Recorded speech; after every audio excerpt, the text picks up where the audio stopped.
이 땅에 믿음으로 사는 사람이 많습니다. 그렇지만은 믿음으로 산다고 하면서도 그 중에 제일로 중요한 것은 자기에게 은혜를 끼친 것을 생각하면서 고백하는 사람들이 있습니다. 우리가 방금 찬송을 불렀던 305장의 내용은 존 뉴턴이라고 하는 노예 상인이 예수 그리스도를 믿고 그가 예수님을 영접하고 목회자로서 살면서 그는 하나님 앞에 자기 자신에 대하여 고백한 그런 가사입니다. 그는 때때로 이런 말을 생각을 했답니다. 천국에 가면 세 가지 놀랄 일들이 있을 것이다. 전혀 오지 않을 사람이 왔다. 와야 할 사람이 오지 않았다. 또 하나는 자기 자신이 하나님의 나라에 있다는 것 때문에 놀란다 하는 그런 고백을 한 사람입니다. 오늘 우리는 많은 세월을 살고 있지만은 제일로 중요한 것은 이 땅에 살면서 은혜를 알고 사는 것이 매우 중요한 일이라고 생각합니다. 클로인이라고 하는 한 의사분이 있었습니다. 그는 의사로서 좋은 직업을 가지고 좋은 도시에서 병원을 개업하면은 충분히 많은 돈을 벌 수 있겠지만은 그는 어느 날 결심을 했습니다. 탄광촌에 가서 그 불쌍한 사람들을 위해서 내가 그들을 위하여 병원을 차려야 되겠다는 마음을 갖고 그곳에 개업을 했더랍니다. 개업을 하고 난 다음에 이제는 함께 일해줘야 할 간호사가 필요하지 않습니까? 그런데 간호사 한 분이 그곳에 지원해서 왔습니다. 그런데 이 간호사 분은 큰 도시에서 넉넉하게 그 비용을 받고 사는 사람이지만은 이 탄광촌에 와서 그가 받을 수 있는 것은 도시에서 받은 것보다는 10분의 1 정도밖에는 받지를 못했답니다. 깜깜한 이 벽촌에서 많은 고생을 하며 살았습니다. 그런데 이 간호사는 고생이라고 할 것 없이 이분의 삶은 이렇게 살았다는 겁니다. 의사 선생님이 어느 날 보니까 이 간호사는 항상 명랑하고 즐겁고 바쁘게 여기 뛰고 저기 뛰고 하면서 일하는 모습을 봤어요. 그렇게 기쁘게 사는 것을 보면서 한 번은 의사 선생님이 그 간호사분과 함께 만나서 서로 이야기를 나눴습니다. 하나 묻겠습니다. 당신은 당신이 일한 만큼 대가를 받지 못하는데 어떻게 당신은 그렇게 밝은 얼굴을 하면서 지낼 수 있습니까? 라고 물었더래요. 이 간호사분이 하는 말입니다. 어차피 저는 월급과 상관이 없이 살고 있습니다. 그러면서 이 사람이 아주 유명한 말을 했어요. 뭐라고 말을 하냐면 이런 말합니다. 제 가치는 하나님이 인정해 주는 삶을 살고자 하는 마음이 있습니다. 나는 그것을 알고 있습니다. 그것 때문에 내가 고생한다 할지라도 기쁘고 즐거운 마음으로 살고 있습니다. 이런 고백을 했다는 거 아닙니까? 자, 보세요. 지금 내가 어떤 생각으로 사느냐. 자, 이것이 우리에게 삶 속에서 그 사람의 표정이 나오는 거 아닙니까? 내 마음속에 어떤 심정으로 사느냐. 누가 봐도 저 사람은 즐거운 마음으로 사는 것 같고 누가 봐도 저 사람의 마음에는 행복한 것 같아요.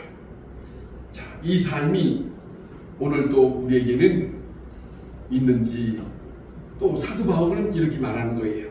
자기 고백을 합니다. 오늘 이 본문에서도 사도 바울이 자기 고백을 하는 거예요. 하나님께서 내게 주신 은혜로 나는 살고 있다.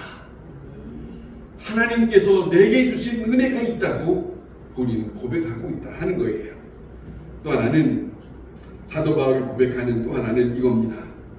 은혜를 은혜로 깨닫는 자의 은혜로 사는 것이다. 자, 생각하면 중요한 거예요. 은혜를 은혜로 깨닫는 사람. 은혜가 있습니다. 그런데 은혜가 있지만은 그 은혜를 깨닫지 못하고 사는 사람과는 같은 삶이 아닙니다. 같은 마음이 아닙니다. 그렇지 않습니까? 은혜를 모르는 사람에게는 은혜가 없습니다. 그의 마음속에는 은혜가 없기 때문에 감사조차도 없습니다.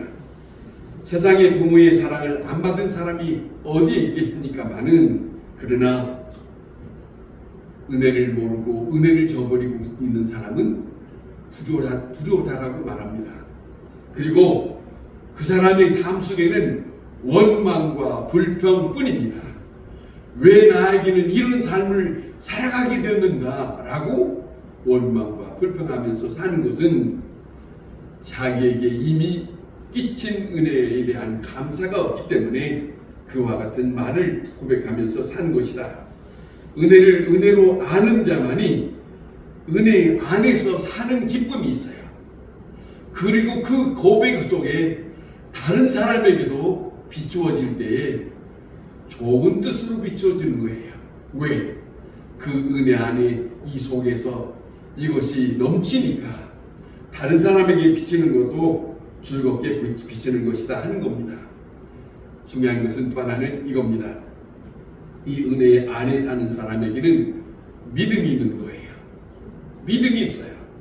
지금은 납득이 안 되지만, 지금은 믿어지지 않지만은, 그러나 이 모든 일들은 사랑 안에서 되어진 일이다. 그렇게 받아들인다는 것이죠. 믿음 안에서. 자, 또 하나는, 두 번째는 겸손입니다. 자기 잘난 체로 하는 사는 게 아니고 자기를 낮추고 남을 높이며 사는 그런 겸손한 사람 말입니다. 자, 은혜 중에 가장 큰 은혜는 하나님을 만나고 하나님의 은혜 가운데 자기 자신을 알아요. 요한 칼빈이라고 하는 신학자는 이렇게 말합니다. 하나님을 먼저 알고 자기 자신을 안다. 하나님을 알아야 자기 자신을 안다. 이런 고백을 합니다. 다시 말하면 하나님으로부터 내게 온 그 은혜를 아는 사람에게는 이 세상에 살면서 자기 자신이 어떤 사람이라는 것을 알고 있기 때문에 다른 사람에게 특별하게 나타나려고 하지 않습니다. 조용하게 남을 섬기면서 살아가는 겸손한 그런 사람으로 사는 것이다. 모든 생활을 자기는 접하면서 자기가 자기됨을 다듬어지는 모습을 경험하면서 사는 그런 사람 말입니다. 우리가 살면서 때때로 실패하기도 하고 어려운 일을 당하기도 하고 병으로 고생하는 일도 있기도 하고 고통스러운 일도 있기도 하고 징계를 받기도 하지만은 믿음 안에 있는 은혜를 알고 있는 사람에게는 그 모든 것들로 통해서 점점 부드러워지는 사람이 된다. 그럴 때에 그 모든 것은 나에게 은혜로 주신 것이다. 그렇게 받아들인다는 것이에요.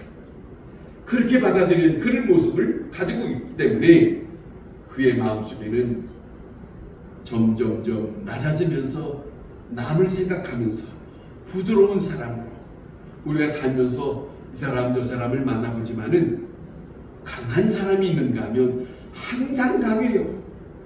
그런데 또 만나고 또 만나봐도 부드러운 사람, 그런 사람도 만나볼 수 있지 않습니까? 한 번쯤 생각해 볼 수, 왜 저 사람은 저렇게 날마다 강한가? 왜 저 사람은 날마다 만나도 저렇게 부드럽고, 저 사람하고 얘기하고 있으면, 아니 저 사람하고 함께 있으면 더 있고 싶은 마음이 왜 있는 것인가? 그런 거 한번 생각해 볼 수 있지 않겠습니까? 어느 대학의 총장이 70이 되어서 잔치를 벌였답니다. 모든 교수들을 다 불러놓고 그분들은 함께 있는 자리에서 이렇게 말했다는 거예요. 여러분들이 도와주셔서 참 감사했습니다. 평소에 저를 사랑해 주셔서 너무 감사합니다. 교수들 앞에서. 그런데 자기 아버지의 말이 끝나자마자 그 아들이 말을 이어서 이렇게 말을 하는 겁니다. 저는 아버지를 존경합니다. 아버지를 사랑할 뿐만 아니라 아버지를 부러워합니다. 그 부러워하는 이유는 나 같은 아들을 두었기 때문입니다. 여러분, 그냥 들을 수 있는 말 아닙니다. 무슨 말이냐면 그 아들은 세브란스 병원에 내과로 있는 의사였습니다. 그런데 나 같은 아들을 둔 아버지가 얼마나 좋으냐. 적어도 이 정도 아들은 돼야지. 무슨 말이냐면 그 아버지의 그 아들이라는 거예요. 그 아버지가 자기만 총장이니까 몸을 뻣뻣하게 세우고 말도 뻣뻣하게 하는 게 아니고 점잖하게 내가 잘나서 그런 게 아니라 여러분들 덕분에 내가 이 자리에 있습니다. 그런 거 아니에요. 그 잔치를 불려놓고 그런 마음처럼 세브란스의 병원에 내과 의사로 있는 그 아들이 아버지 부럽습니다. 왜 부럽느냐? 자기 같은 아들이 있어서. 여러분, 아버지를 생각하고 자기를 생각하고 여러분 생각해 보세요. 이런 마음이 남을 편케하는 거 아닙니까? 그런 것이죠. 다시 말하면 이 아들은 이렇게 생각했을 거예요. 내가 이렇게 사는 것은 내 아버지의 은혜입니다. 내 아버지의 지극하신 사랑 때문에 내가 이렇게 살고 내 마음이 이렇습니다. 내 생활이 이렇습니다. 나도 아버지를 닮아서 나도 그와 같은 모습이 내게 있습니다. 그런 거예요. 그 다음에 사도 바울이 하나 고백하는 게 있습니다. 그의 모든 기록 속에 끊임없이 나타나는 것이 하나 있는데 그게 뭐냐면 나는 은혜에 끌려서 산다. 나는 은혜에 끌려서 산다. 그런 고백을 합니다. 무슨 말이냐면 예수 만나지 못하고 율법주의로 살았습니다. 자기 잘난 체 하면서 살았습니다. 다른 사람 볼 때는 전부가 다 죄인입니다. 자기만 특별합니다. 그렇게 살았어요. 그리고 예수 믿는다고 하는 사람을 죽이려고 쫓아가는 거 아니겠습니까만은 그런데 이런 격한 사람 예수님은 그를 가는 길을 막고 예수님에게 붙들려서 거꾸라졌어요. 그리고 그가 예수님으로부터 어떤 말씀을 듣냐면 너는 나를 위하여 앞으로 이런 인생을 살아야 될 것이다 하는 엄청난 말씀을 듣습니다.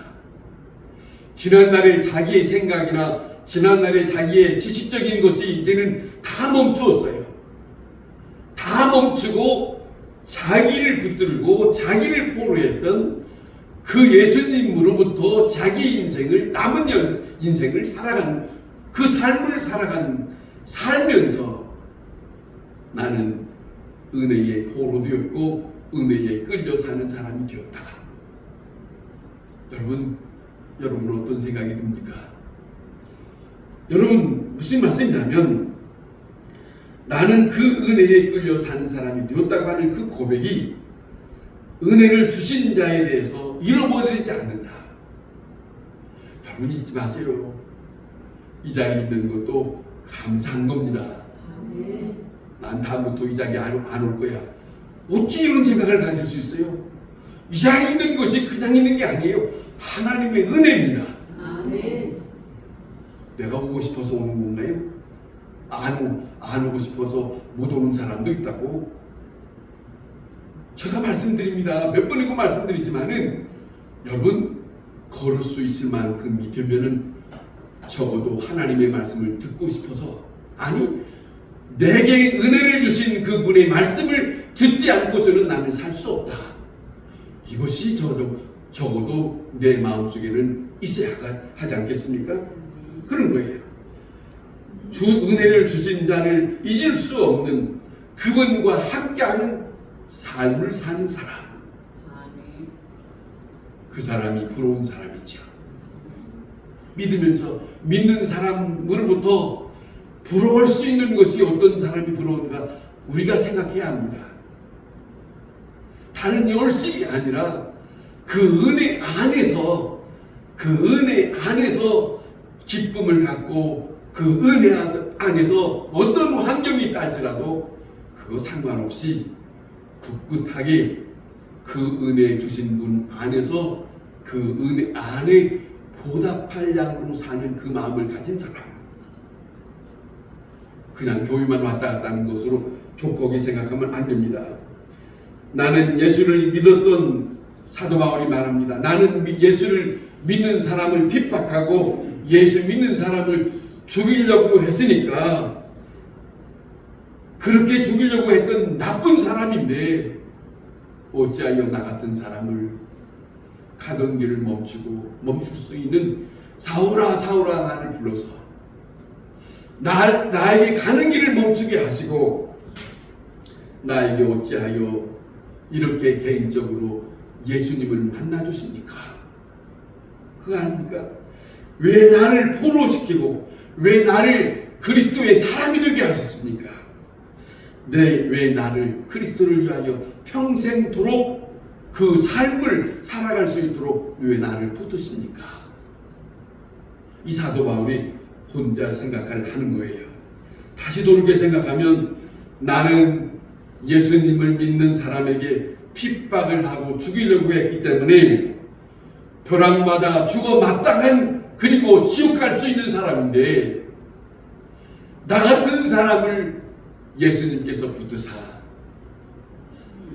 예수님의 말씀에 의해서 살아갈 수 있는 사람으로 아버지를 바라보면서 살아갈 수 있는 사람으로 붙들어 줬던 것을 생각하면 나는 예수님을 잊을 수가 없습니다. 그건 말입니다. 여러분 예수님을 믿었다고 하는 그것 때문에 그 사람은 예수님에 붙들렸다고 하는 것 때문에 그 사람은 순교자로 살았어요. 순교 반열에 서는 삶을 살다가 하나님께 감사하면서 순교의 시간을 가졌습니다.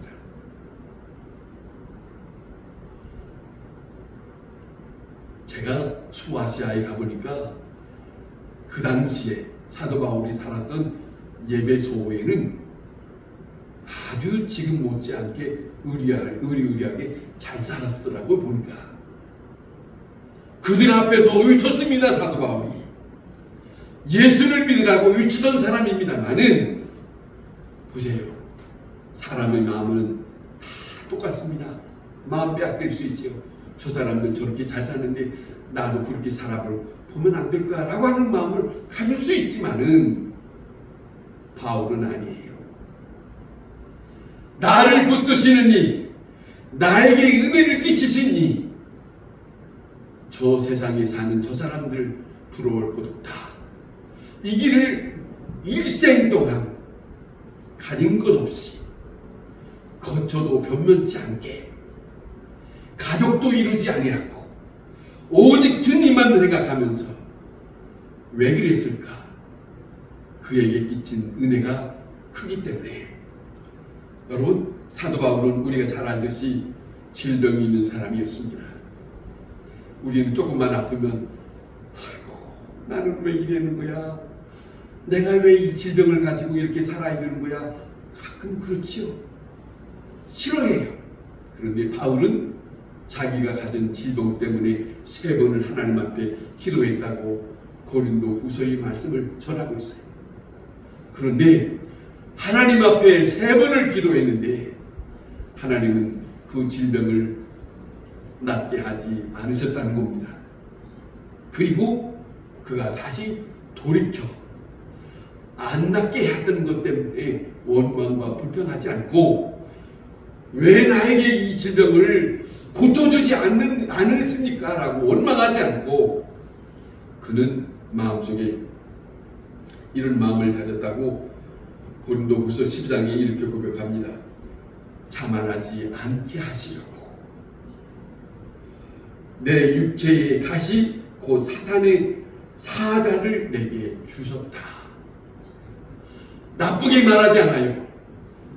나쁜 것임에도 불구하고 원치 않는 것이 있음에도 불구하고 하나님은 이것을 통해서 나를 겸손한 자 만드시기 위해서 그렇게 받아들였다는 거 아닙니까? 자, 그것이 은혜입니다. 질병을 고침 받지 못했지만은 이것을 나를 위해서 남겨두었다고 하는 것, 이거는 하나님의 사랑이요 하나님께서 내게 주신 은혜로 받는 그 심정. 여러분, 많은 사람들은 내가 원하는 대로 되는 것이, 많은 사람들은 하나님이 내게 이렇게 은혜를 베푸셨다고 말합니다. 그러나 성경을 자세히 들여다보면 그렇지 않은 경우들이 있어요. 욥이라고 하는 사람은 자기의 모든 재산이 다 한꺼번에 없어진다 할지라도 하나님을 원망하지 않았습니다. 그가 고백하는 걸 우리가 다시 한번 들어본다면 내게 주신 분도 하나님이시요 이 모든 것도 가져가시는 분도 하나님이시다. 뭘 생각하는 겁니까? 자기에게 조금 전에 있었던 재산 생각하는 거 아니에요. 모든 것이 있다가 없어지는 것, 그것을 바라보고 생각하는 게 아니고 그의 삶 속에는, 그의 마음 속에는 자기에게 모두 다스리고 주관하시는 내게 끼쳤던 주 여호와 하나님, 그분을 생각하니까 그렇게 고백하는 것이 아니겠습니까? 바벨론의 포로되었던 자 누구요? 그 사람을 알지요. 다니엘이라는 사람. 좋은 환경 그 사람들이 다 잘해줬지만은 자기는 밀어냈습니다. 난 이런 좋은 환경 원치 않습니다. 좋은 음식 원치 않습니다.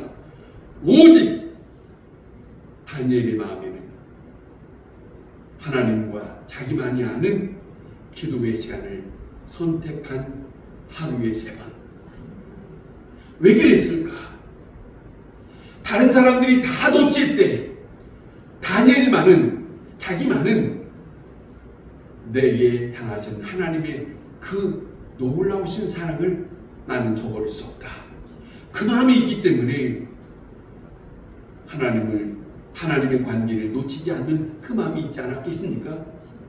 보세요. 특별한 것은 다른 게 아닙니다. 모든 것은 내게만 주신 것이라고 받아들이는 사람에게는 그것이 모두가 다 감사한 거예요. 그러잖아요. 어떤 형편에 있든지 감사한 거예요. 그걸 우리는 놓쳐서는 안 된다 하는 거죠. 여러분, 지금 나의 마음은 어떠신가 한번 생각해 보세요. 나는 그 은혜를 잊을 수 없어서 그 은혜 안에 살고자 하는 마음이 여기에 얼마만큼 있는지 체크해 보세요. 몇 점짜리인가? 자, 감사가 있다면 은혜로 사는 겁니다. 그러잖아요. 그러나 감사가 없다면 은혜로운 삶이 없었던 거죠. 그렇죠? 그것은 아직도 인간적인 생각에서 벗어나지 아니해서 모든 일들을 인간적으로 생각해요. 내 마음속에. 여러분 잊지 마세요. 예수를 믿으십니까? 하나님의 말씀을 들었습니까? 하나님의 말씀을 들으면서 우리가 그분의 은혜와 사랑을 알게 되었습니까? 성경에는 이렇게 말씀합니다.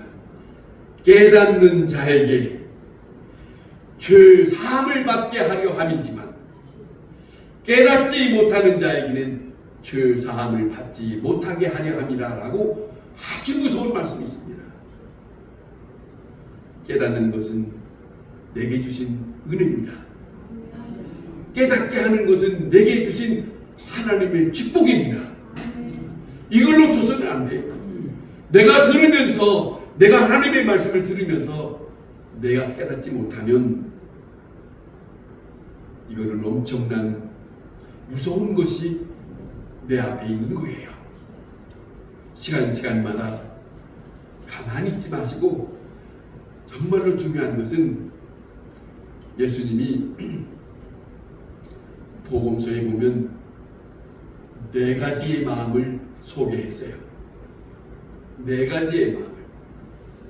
길가와 같은 마음이 있고, 가시덤불에 같은 마음이 있고, 돌자갈바와 같은 마음이 있고, 옥토와 같은 마음이 있더라.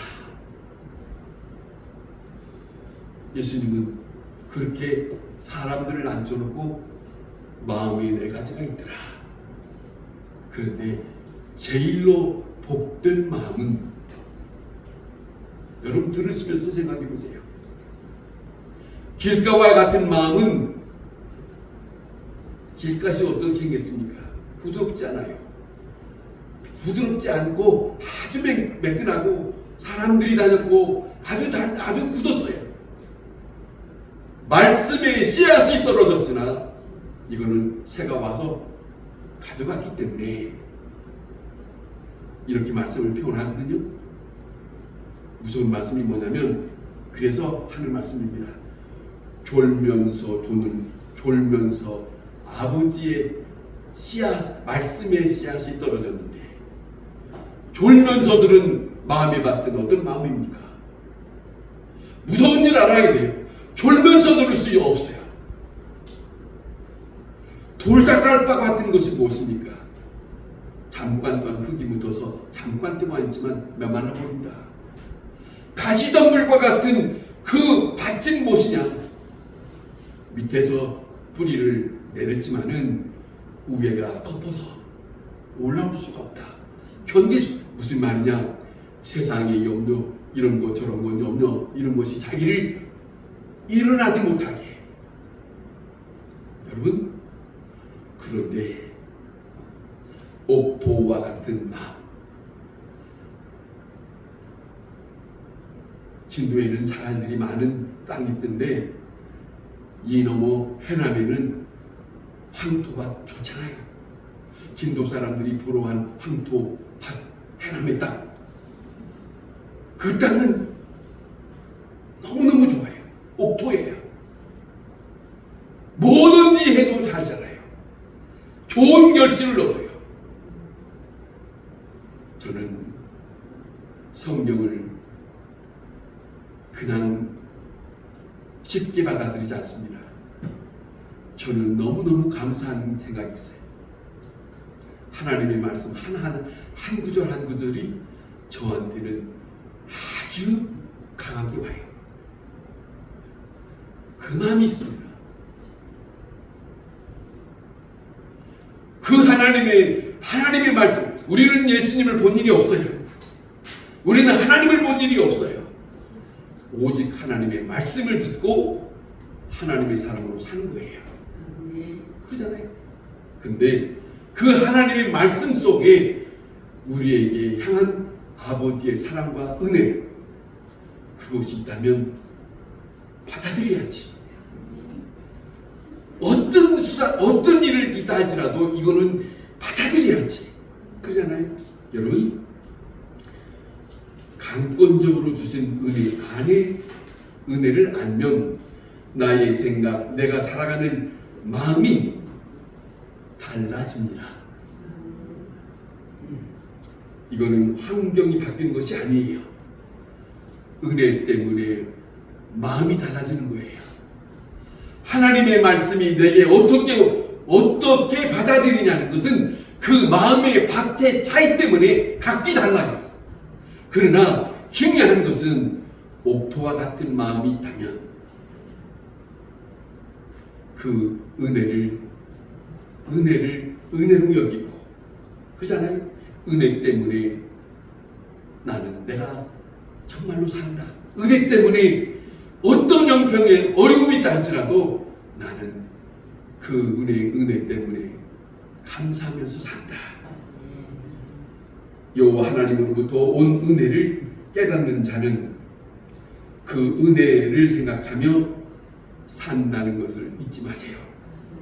그 은혜 가운데 살아가는 그 사람에게 놀라운 복은 성경에 자주자주 이렇게 복으로 말씀하십니다.